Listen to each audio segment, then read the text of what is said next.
আজ আবৃত্তি করে শোনাচ্ছি আমার লেখা কবিতা হতাশা। ঈশ্বরের কাছে সামান্য সুখ প্রার্থনা করছিলাম, শুধলাম তোমার কাছে তো সুখ ছিল, কেন জীবনে শুধু দুঃখ পেলাম? নিশিদিন কাঁদতে কাঁদতে জীবন আমার শেষ, হাবুডুবু খেতে খেতে জীবনে নেই কিছু আর অবশেষ। সুখের অপেক্ষায় দিন কেটে যায়, শেষ হয়ে যায় বছর, তবু সুখ অধরা, কাটে না নিদারুণ এই ঘর।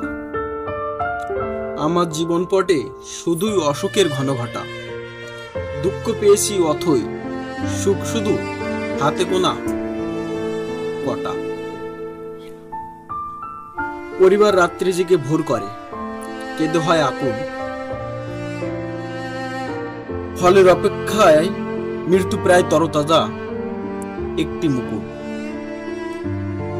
হতাশা বুক পকেটে পুরে ঘরে ফিরি রোজ,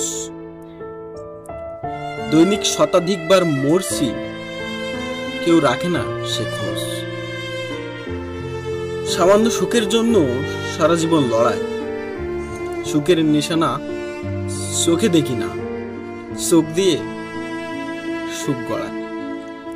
সুখের নিশানা চোখে দেখি না, চোখ দিয়ে সুখ গড়ায়।